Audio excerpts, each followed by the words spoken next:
The news coming in here just within the last hour that the death toll is now at 117. The Federal Emergency Management Agency, of course FEMA, is on the ground there, and leaders are saying they're going to be there for the long haul. Good evening, Kate. Many scared people in this neighborhood, and we've had an awful lot of people come up to us asking us why somebody would do something like this. This is the site of Tuesday's fire. Chief Investigative Reporter David Bailey's live in the studio with new numbers that may just surprise you. David. Good evening, Jeff. This story likely hits a very sensitive spot. News Channel 3 repeatedly tried to get comment from Hoskins' attorney, but he wouldn't comment on the case or the plea. Looking for is an answer, Mr. Beeson. Get away. Hey, Mom, I'm going to Disneyland. Listen, I'm a journalist. I have a right to ask you a question. Chamberlain's out on bond, and as he was headed for the parking lot, he lashed out at us, striking our camera. Hey. Sorry. Our video shows he hit the lens, scratching the camera's protective filter with a key ring in his right hand. We followed him out of the courthouse to find out why he's so angry. You want to apologize to us for hitting our camera? You gonna apologize to me for taking my picture? To get up out of my face. Well, you're on the public sidewalk right now. Well, then, okay, you still need to get out of my face. So we confronted her before a public forum this week. Are you going to answer my question? We are here about the public forum. I'm here to cover both events. Can you please tell me why you didn't call the police? Hi, Annalisa. Hi, I'm David Bailey from Channel 3. We figure this investigation might stir the emotions, but we had no idea what was to come. What happened with some of those suspensions on your driving record? What suspensions? Don't be putting me You on have 4 suspensions. Don't put me on camera. I don't have any suspensions. You do. You have 4 suspensions. This is Annalisa Ford, your friendly Kalamazoo school bus driver.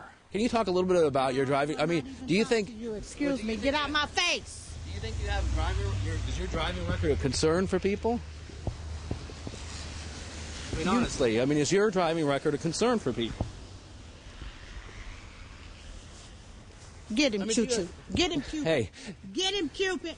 Cupid didn't bark nor bite, but what is jaw-dropping is Ms. Ford's driving record. So we wanted to get leaders in the district to respond to our findings. We tried to schedule an interview with the superintendent, Dr. Michael Rice, but were denied, so we alerted the district we were going to show up at a public meeting looking for answers. Minutes before the meeting completed, Dr. Rice got up, went for the main door exit, turned abruptly, and raced down through a back hallway to avoid talking to us about the issue. But we caught him for a moment. Superintendent, I'd like to ask you some questions about the bus drivers. You're going to talk with us and answer a few questions? Excuse me. Thank you. Then as the meeting finally ended, all of the district's elected leaders chose to go the back way too. You're an elected leader. We'd like to ask you some questions. Girl, do you have any comment about the bus driver investigation that we've undergone? Do you not want to hear anything we have to say? Off camera, we asked 2 trustees to hear details of our investigation, but both refused to listen to the findings. Later, he denied it altogether. But you're accused of registering a dead person. What do you have to say to that? His mother did step forward to tell us whether she thought her son was ripping people off. One of the people that he had working for him is of questionable character. Questionable character? Yeah, because I think he's taken from my son. Well, I tell you what, some people on the west side of the state say your son's a questionable character. What would you say to them? Well, I'd have to, can't say anything. They might be right. What do you say to a taxpayer who says it is unacceptable for a deputy in front of the courthouse to be on Facebook, MySpace, and booking a flight on my time? Good evening, Aaron. You'd think with Republicans controlling this process that everybody in the GOP would be winners. Not the case for 2 local lawmakers who are Republicans. Democrat nominee Verge Bernero answering our questions in a one-on-one interview about unity in his own party and why some state Democrats have said publicly and privately they aren't enthusiastic for his campaign. Why do you think that is? Why do you think that there are some Democrats who just aren't buying in yet? Well, David, I've learned, like you probably have in newscasting, not everybody's going to like you. After the event, we asked the senator about pulling out of the Michigan primary in January. Do you feel you have to apologize to people here in Michigan for not being on the ballot, for people to give them a choice? No, as I said, I was just following the rules. That was a little joke, good way to bring out John Edwards. Is it something that wears you down? Is it campaign fatigue at all? No, it's easy. In fact, as the day goes on, you'll see I get more enthusiastic because I get more pumped up as people's enthusiasm is there. And I'm David Bailey in for Josh. We start with developing news from the Holland area where a 1-year-old boy died in a fire this morning. His 6-year-old sister was in the house at the time. Jasmine is in critical condition. We've learned now she was unconscious when firefighters arrived. The fire started around 2 this morning in the Leisure Estates Mobile Home Park that's in Holland Township. Investigators say when they got there, a very young boy was trapped inside. News Channel 3's Ryan Duffy is live at the scene now with more. Ryan. Boy, it's going to be a very busy week at the state capitol in Lansing as lawmakers prepare to vote on Michigan's budget. Governor Snyder and Republican leaders reached a tentative agreement on a budget for next year already. It will cut funding to schools and most state departments. Democrats aren't happy about it right now. They admit that they don't have the votes, though, to stop it. Went one step further, though, actually taking the results of our I-Team investigation to Governor Snyder earlier this week. You might be able to see that perhaps it was a bit uncomfortable for him to talk about lawmaker perks when he needs legislative support to get his budget through. The legislators, they have to make their own call, but I appreciate it, and I hope they join us. Do you think it's poor example if they don't join you? Well, again, they should be looking hard at the same questions that we're looking at. So you're brief with your answer, but I mean, ultimately, is it a best example for them to set the example? You know what I mean? It'd be good if there are good role models with us. A few hours before the doors would close forever here at Wayland Chevrolet, a moment few will forget.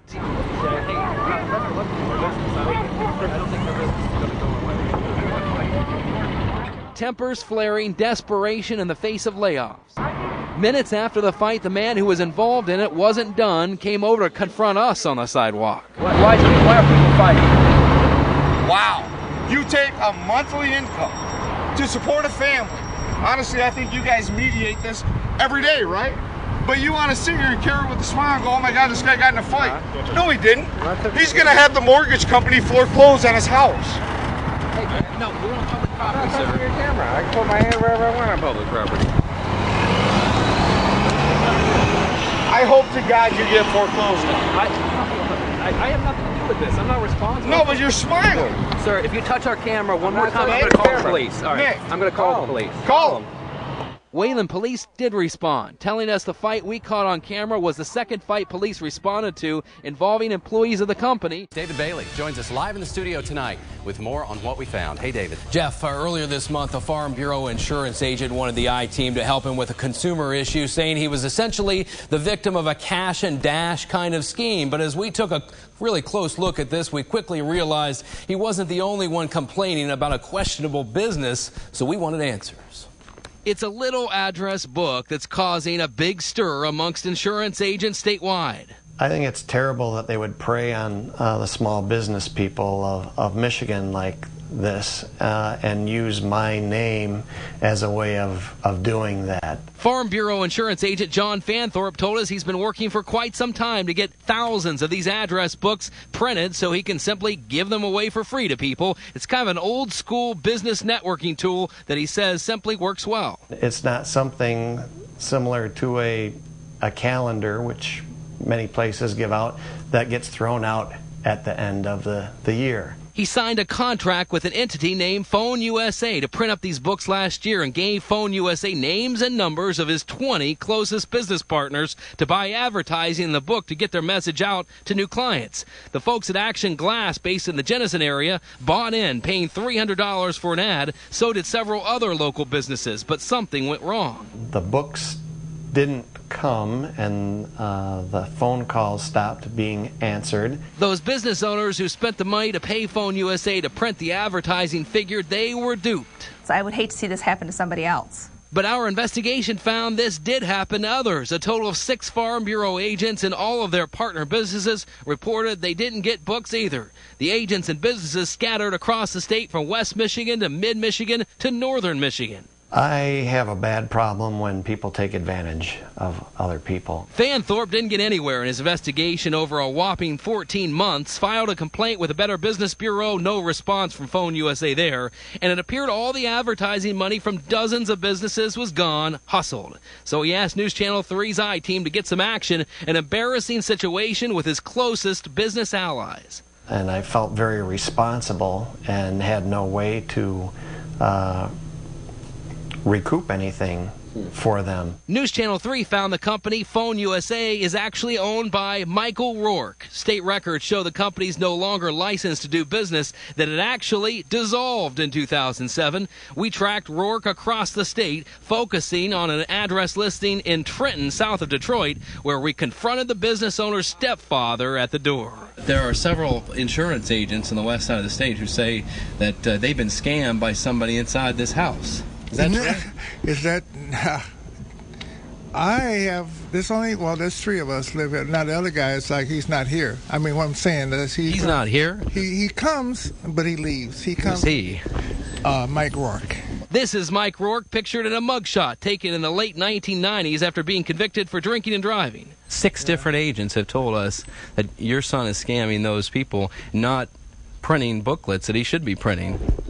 That could be. But like I said, we're not. That could be. How can you say that? That's your son. That's her son. His mother did step forward to tell us whether she thought her son was ripping people off.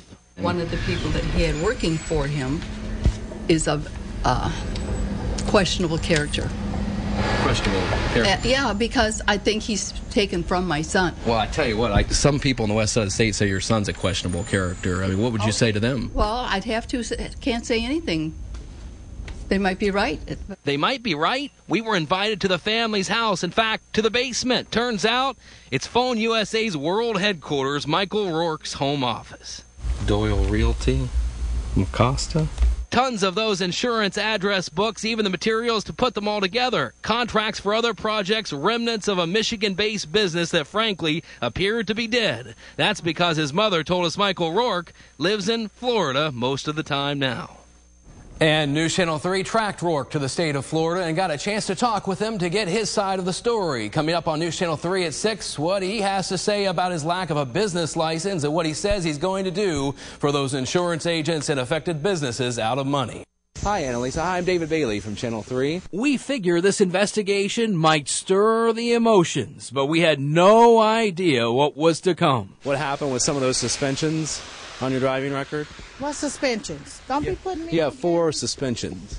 Don't put me on camera. I don't have any suspensions. You do. You have 4 suspensions. This is Annalisa Ford, your friendly Kalamazoo school bus driver. Can you talk a little bit about your driving? I mean, do you think... You excuse me. Get out my face. Do you think you have is your driving record a concern for people?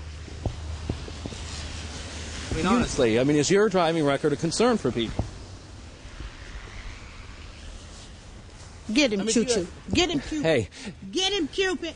Cupid didn't bark nor bite, but what is jaw-dropping is Ms. Ford's driving record. Infractions just over the last 7 years, according to state records: 03 speed, 04 license suspended, 06 speed, 07 license suspended, again in 07 speed, again in 07 license suspended. 2010 disobeyed a stop sign, 2011 license suspended. Records show the suspensions happened because Ford didn't take care of the tickets in time. Ford's not the only one with past driving issues. Keep in mind, infractions purge after a period of time, so Secretary of State records only go back 7 years. But we found school bus drivers during that time committed nearly every traffic infraction you could find out there, though thankfully there weren't any DUIs. Keep in mind, these professional drivers likely committed most of the mistakes in personal vehicles, not in a bus. Drivers in Grand Rapids, citations for speed and driving while license was expired. A driver in Portage, careless driving, not wearing a seatbelt. Another in Battle Creek convicted of having open intoxicants in a vehicle and later ticketed for a failure to yield to an emergency vehicle. But what shocked us the most, the lack of clean personal driving records for school bus drivers in the Kalamazoo Public School District. Our survey showed only 37% of the district's drivers had a perfect record in the last 7 years. 25% had one mistake, not perfect, but certainly honorable. But 38% had 2 or more infractions. That's nearly quadruple the rate of drivers in Battle Creek, Grand Rapids, and Portage. And keep in mind, most school districts won't hire drivers if they have more than 2 or 3 points on their license. In Kalamazoo, state records show 3 drivers have at least 4 points currently on their record, and 9 drivers have received a notice from the state about their bad personal driving habits. Not to mention, over the last 7 years, 9 drivers have had their licenses suspended at one point. In this industry, your driver's license is your job. That number alone shocked the president of the Michigan Association of Pupil Transportation, who says in more than 2 decades, she's never employed a